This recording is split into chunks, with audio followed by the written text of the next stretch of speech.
Le Journal de la Ville, le premier magazine de l'information provinciale.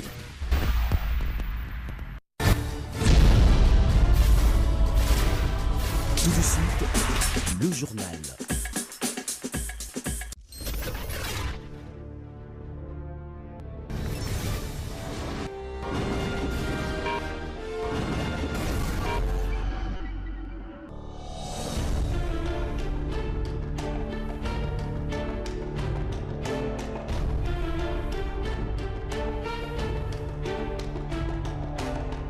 Il est l'heure de vous informer, messieurs et dames. Bienvenue à cette session d'information du Journal de la Ville dont voici les grandes lignes. L'opposition congolaise annonce pour le 26 octobre prochain une marche de protestation contre la machine à voter et condamne avec la dernière énergie le comportement du président de la CENI, Corneille Nangaa, propos qu'elle juge des non-conciliants et pour le moins méprisants à l'égard des candidats présidents de la République. C'est ce qui ressort de leur récente déclaration politique commune faite le jeudi 11 octobre au siège du G7. 17e sommet de la francophonie en Arménie, Louise Mushikiwabo, de nationalité rwandaise, est élue à l'unanimité secrétaire générale de l'Organisation internationale de la francophonie. Ce vendredi 12 octobre 2018, elle remplace à ce poste la Canadienne Michaëlle Jean. La nomination acquise de la ministre des Affaires étrangères du Rwanda, Louise Mushikiwabo, consacre le retour de l'Afrique au poste de l'OIF. En sport, les Léopards de la RDC affrontent ce samedi 13 octobre 2018 au Stade des Martyrs l'équipe zimbabwéenne. Match comptant pour la troisième journée des éliminatoires de la Coupe d'Afrique des Nations Cannes Cameroun 2019 à 18h heure de Kinshasa. C'est tout pour les titres. Encore une fois, bienvenue dans ce journal. Clôture ce vendredi 12 octobre 2018 du 17e sommet de l'Organisation internationale de la francophonie, OIF, en Arménie. C'est la ministre des Affaires étrangères du Rwanda, Louise Mushikiwabo, qui est élue à l'unanimité secrétaire générale à la tête de cette organisation. Une élection intervenue ce vendredi pour remplacer la Canadienne Michaëlle Jean. La nomination acquise de Louise Mushikiwabo consacre le retour de l'Afrique au poste de l'OIF qui avait toujours été dirigé par les Africains avant Michaëlle Jean. Voilà ce qui entérime le rôle incontournable de l'Afrique comme locomotive de la francophonie. L'épicentre de la langue française est sans doute dans les bassins du fleuve Congo, a ainsi répété le président français Emmanuel Macron. La secrétaire générale sortante Michaëlle Jean a donc été battue. Avant le vote, elle avait déjà perdu les soutiens du Québec et du Canada, précisément à la veille de l'ouverture du sommet le 11 octobre. Par ailleurs, Michaëlle Jean avait prononcé un discours virulent dénonçant les petits arrangements à la désignation de sa rivale africaine. Il faut noter que ce poste de l'OIF est pour un mandat de 4 ans renouvelable une fois et ce sont les chefs d'État, soit leurs représentants, qui ont droit au vote.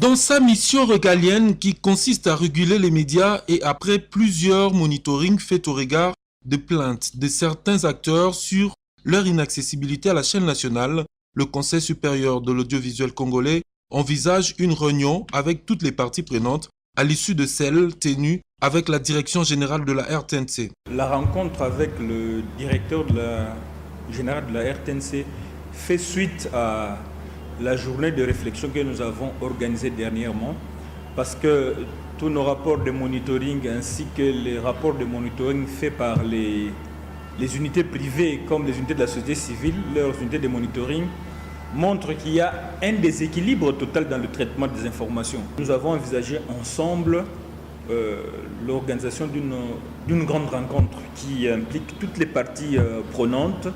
Ça veut dire que le CESAC, les médias publics et les personnes engagées dans le processus électoral pour que nous puissions organiser ensemble cet accès. À en croire le président de cette institution d'appui à la démocratie, le directeur général de la RTNC a au cours de cette rencontre rassuré les responsables du CESAC et a pris l'engagement d'équilibrer les interventions et informations diffusées à la chaîne nationale, laquelle se dit être l'église au milieu du village. Nous avons sensibilisé et responsabilisé le directeur général de la RTNC pour qu'il prenne quand même les mesures qui s'imposent pour encadrer ces prestations médiatiques, parce que je crois qu'il faut éviter toutes les déclarations, toutes les actions qui peuvent créer des situations de tension. Et nous avons parlé avec lui. Bon, il nous a promis de prendre la situation en main pour éviter tout ce qui peut déranger, éviter toutes ces plaintes.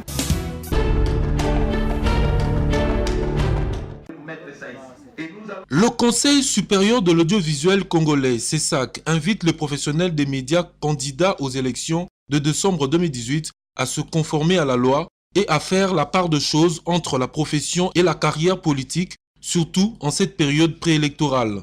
C'est le président de cette institution, Tito Ndombi, qui l'a fait savoir au cours d'une interview accordée. En ce qui concerne les journalistes qui sont candidats, la situation elle est claire.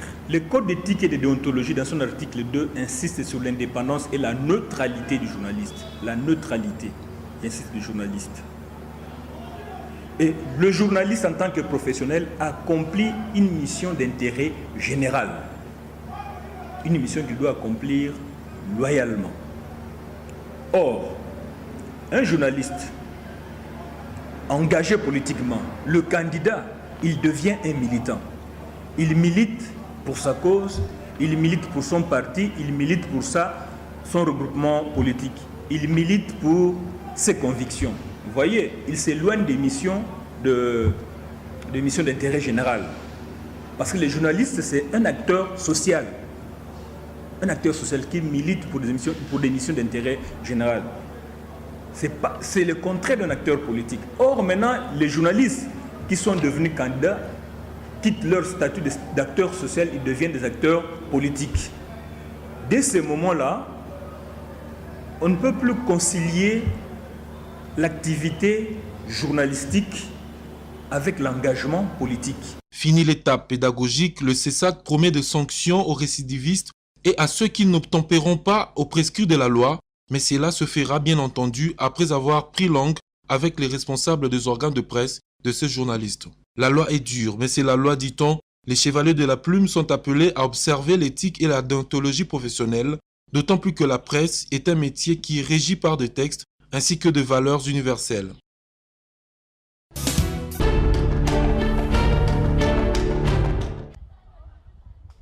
Nous sommes à l'école agricole située au quartier Mombele, dans la commune de Limete, d'où ce grand site des travaux champêtres est sur le point d'être vendu au sujet chinois en connivence avec la Banque mondiale. Très affectées par cette prétendue vente, quelques femmes maraîchères trouvées sur le lieu expliquent les faits.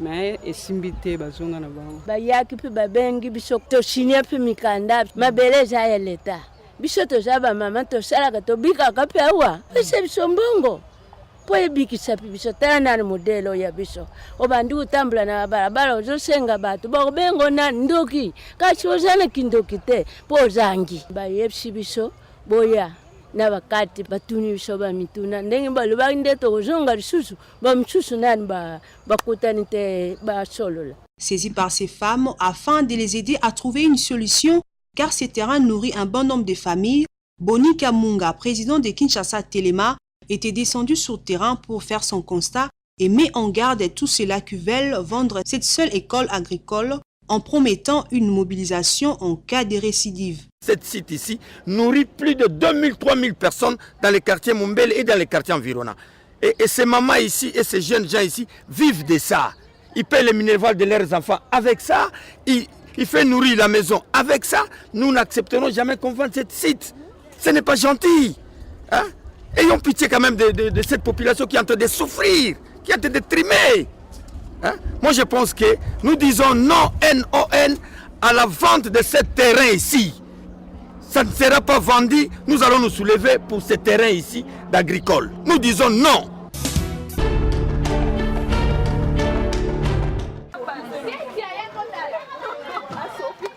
L'eau, c'est la vie, dit-on. Cependant, cette denrée devient un trésor dans certains quartiers de Kinshasa. L'exemple palpable est celui du quartier Livulu dans la commune de Lemba, où les habitants de ces coins de la ville partent à la recherche de l'eau, à l'exemple d'un trésor caché qui, pour l'obtenir, il faut creuser.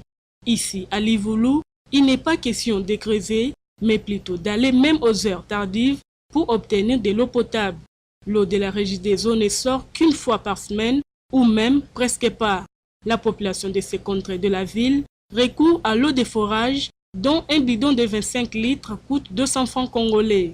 Le nombre de forages ne répondant pas aux besoins de cette population, la majorité se donne la peine de puiser l'eau pendant la nuit à la merci de tous les dangers en transportant les bidons, bassins, seaux à la main sur la tête, dans les brouettes. Bref, tous les moyens sont bons pourvu que cette dernière arrive à satisfaire aux différents besoins des tâches ménagères pendant la journée.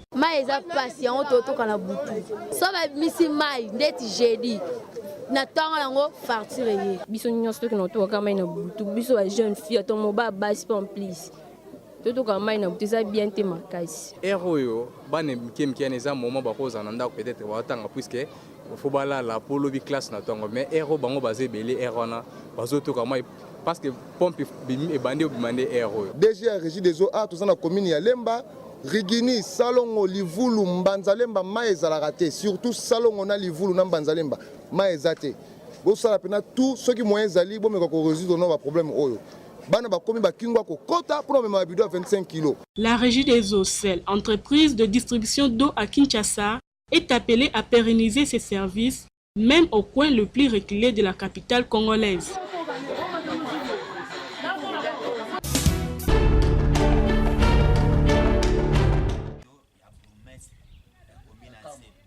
Être chef coutumier ne s'improvise pas ou ne se ramasse pas dans la rue comme plusieurs scénarios désolants l'ont démontré dans la ville de Kinshasa où certains faux chefs prennent le devant. Embu Likibi Mark n'est pas de ces lots. Il a été intronisé officiellement par la famille le 19 avril 2013 comme chef du village Kimpoko au groupement Ngouma dans la commune de Lantsele et reconnu par l'État congolais.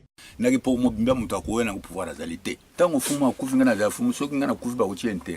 intérim n'est pas n'a droit de quand même une partie à ma belleté. Pas à mon congité. Azali on a pas garder les effets de pouvoir. Tant qu'on introduire un fumo directement qui termine à Yabo, Pia, les bosses sur du pouvoir, groupement investir dans le pouvoir. Exactement que le coup les alliés coutumièrement quand ils sont en coutumité, il faut les taper à Yeba. Au moins mon candidat Kimbuta, ou à Salaki, pour Nangai, à confirmer que les alliés chefs coutumiers automatiquement. Malgré plusieurs combats contre sa personne, le chef coutumier a réussi à conserver son fauteuil, d'où il salue ici le travail de la commission consultative des règlements de conflits coutumiers et le gouverneur de la ville de Kinshasa, André Kimbuta Yango. Kimbuta Yango, Azali, moi na botamina katamboka yebi coutume très bien. Azali intelligent. Le coup la cela qui le coup misaki DD yela qui a créé le commission arbitraire de bafumu. Pour ne pas créer le c'est pour voir qui est chef, qui n'est pas chef. Qui est le vrai chef, qui est le faux chef. Ceux qui ont acquis de la droite de comment c'était. Le chef Embo demande à tous les propriétaires des fermes de son village qui n'avaient pas acheté des terres auprès de sa personne de pouvoir le rencontrer pour harmoniser. Les fermiers, ils sont mabelés. Ils sont wana. Ils sont mikana na bangonyo se bayana mbao. Ngana yaye pono ko boto na mutu mabelete. Mboke bon akana batu. So batu bazete okuba bengo fumuté. Mais baye ba ke basoma mabele pa moyibi.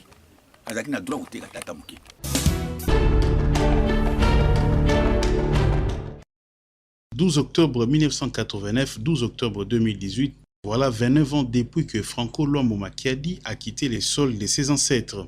De son vrai nom, François Luambo Luanzo Makiadi, il est né le 6 juillet 1938 dans le village de Sonabata au Congo central, ex-Bas-Congo. Ce musicien dit grand maître Franco a laissé des albums, des singles tels que 12 660 lettres, Makambo Ezali Minene, Mario, Mamou, Très Impoli ou encore Punition. Il était compositeur, chanteur et musicien. Luambo reste le plus prolifique des compositeurs congolais.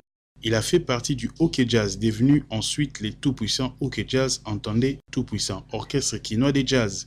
Il est considéré comme un des fondateurs de la musique congolaise contemporaine. En 1987, une rumeur court que Franco est sérieusement malade. Cette année-là, il sort un disque intitulé « Attention à Sida ». Entendez ici « Attention au Sida » en lingala. Certains en déduisent qu'il était séropositif. 2 ans après cet album, Franco meurt le 12 octobre 1989 en Belgique. Son corps a été rapatrié à Kinshasa et il a eu droit à un deuil national de 4 jours. Plusieurs artistes et musiciens ont évolué aux côtés de Luambo Makiadi, entre autres Madilu System, lui aussi décédé, mais cette fois-là en 2007. Dans la nouvelle ère musicale congolaise, des artistes se réclament être descendants de Luambo Makiadi. Dans ses textes, il a chanté l'amour, mais aussi la vie de la société de son époque, avec un peu d'humour grinçant et quelques petites ironies qui passaient pour des provocations. Bien que plusieurs artistes se réclament être de son école, leurs textes actuellement sont loin d'être dans les diapasons de Luambo Makiadi à cause d'insanités que l'on peut déceler, cachées par des métaphores qui trahissent leurs auteurs.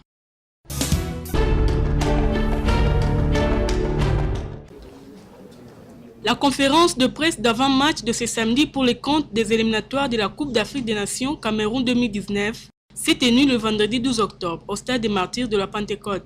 Au cours de cette rencontre, le sélectionneur national Florent Ibenge s'est dit optimiste et déterminé pour la qualification des Léopards ce samedi. On a notre destin en main et on a envie de le garder, donc à nous de faire le nécessaire pour gagner et pas s'occuper des autres. C'est une équipe qui est difficile à manœuvrer, une équipe qui est forte avec des individualités fortes.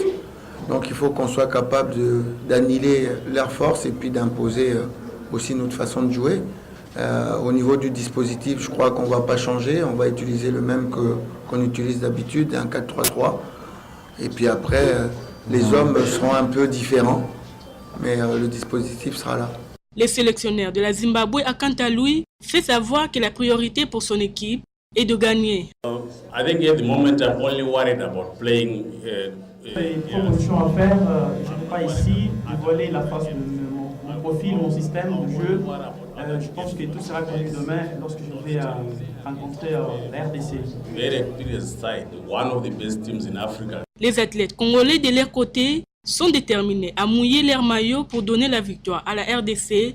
Message fait ce vendredi au cours de leur dernière séance d'entraînement, toujours au Stade des Martyrs. Les dernières minutes qu'on a fait face à la Tunisie, donc voilà, il va falloir mettre le maximum pour justement concrétiser nos occasions le plus rapidement possible dans le match. Car on sait que ce sont des matchs qui se jouent à des détails. Et voilà, l'équipe elle est motivée, elle est concentrée. Maintenant c'est du football, on ne peut pas prédire ce qui se passera demain. Mais en tout cas, ce que je peux vous assurer, c'est qu'on va se donner à 100% pour avoir le meilleur résultat possible.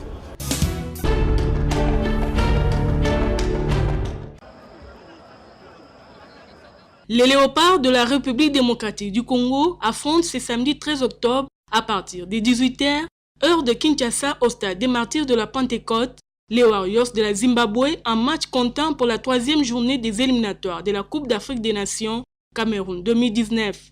À Kinshasa, capitale congolaise, le public est plus que certain et ne jure que sur la victoire des Léopards. Je pense que l'obit au gagné, tous à 3 points à biso poto comme premier. Ndobeta Zimbabwe équipe muke Zimbabwe na tabeti ndenge nini opola. Zimbabwe azola la lobby na 5-0 pour Zimbabwe a petit muke par rapport à RDC. Certains supporters estiment que le sélectionneur doit aligner plus les joueurs professionnels et d'autres vont même plus loin en faisant le classement de ces matchs. Oh, ils ont un match, il y a Mounene, donc il faut attirer les joueurs qui ont mérité. Tout le monde a dit la fois passée, les joueurs, on a vu les locaux, ils ont une expérience. Les joueurs sont professionnels, ils sont balés. Mais quelques locaux peuvent causer là où ils sont makasi. Mais donc, chance c'est une équipe nationale. Ibenga Sambrete, classement la fois Magoma, Acheke Bano, Ache Chancel Mbemba. N'attaque na Chebisora. Bolasi, Bakambu, na Gaël Kakuta. Axe na Chebisora Moke, Cicéran, Koto Chebisora Maswaku, Koto Chebisora Isamampeko. Match en. Le public quinois, 12e homme, est invité à se rendre en masse ce samedi au Stade des Martyrs de la Pentecôte pour soutenir et motiver les 11 nationaux.